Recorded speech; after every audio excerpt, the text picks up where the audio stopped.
கர்த்தருடைய பரிசுத்த நாமத்திற்கு மகிமை உண்டாவதாக. இன்றைய வேதவசனம் மத்தேயு 18:11. மனுஷகுமாரன் கெட்டு போனதை இரட்சிக்க வந்தார். தெய்வ சாயலால் சிருஷ்டிக்கப்பட்ட ஆதாமும் ஏவாளும் தேவனுடைய சத்தத்துக்கு செவி கொடுக்காமல் சாத்தானின் சத்தத்துக்கு செவி கொடுத்து புசிக்க வேண்டாம் என்ற கனியை புசித்தார்கள். இதனால் தேவ மகிமையை இழந்து கெட்டு போனார்கள்.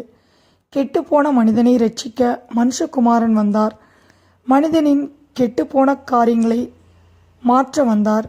ரோமர் 3:12 வாசிக்கிறோம், எல்லாரும் வழி தப்பி ஏகமாய் கெட்டு போனார்கள், சமாதான வழியை அவர்கள் அறியாதிருக்கார்கள் என்று வேதத்திலே வாசிக்கிறோம்.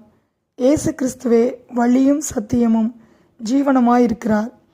அவர் வழியாய் உட்பிரவேசித்தால் நாம் இரட்சிக்கப்படுவோம் என்று யோவான் 10:9 வாசிக்கிறோம். நீதிமொழிகள் 21:28 வாசிக்கிறோம், பொய் சாட்சிக்காரன் கெட்டு போவான். இன்று பொய்யான சாட்சிகளை சொல்லுகிற நாம் கெட்டு போகிறோம்.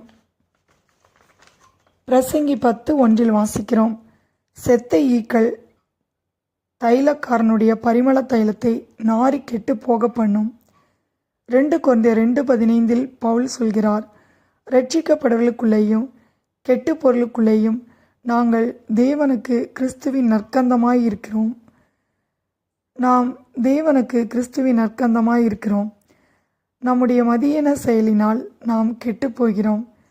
யாத்ராம் 16:20 வாசிக்கிறோம், மோசையின் சொல் கேளாமல் சிலர் அதில் விடியற்காலம் மட்டும் கொஞ்சம் மீதியாய் வைத்தார்கள், அது பூச்சி பிடித்து நாற்றம் எடுத்தது.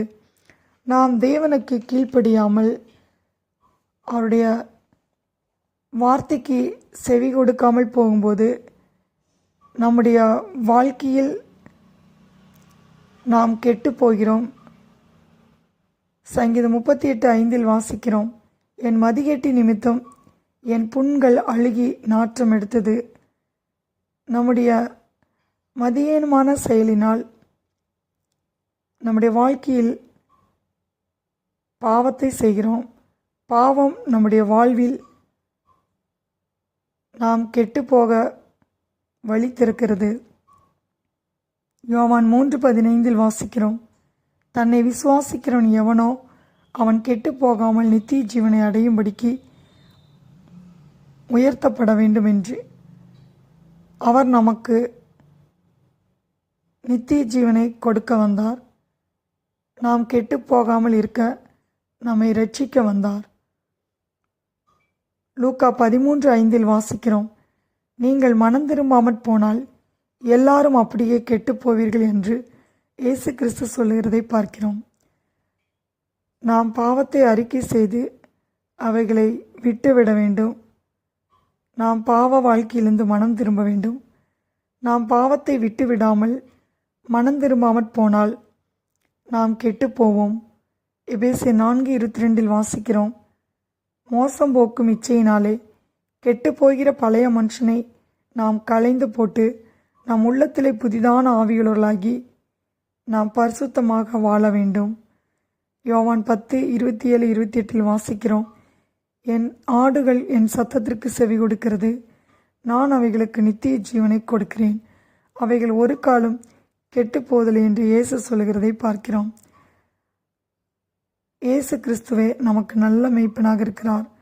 நாம் அவருடைய ஆடுகளாக இருக்கிறோம். அவருடைய சத்தத்துக்கு நாம் செவி கொடுக்கும்போது நாம் ஒரு காலம் கெட்டு போவதில்லை. மத்தேயு 18:11 வாசிக்கிறோம், மனுஷகுமாரன் கெட்டு போனதை இரட்சிக்க வந்தார். கர்த்தர் தாமே இந்த வார்த்தையை ஆசீர்வதிப்பாராக. ஆமேன்.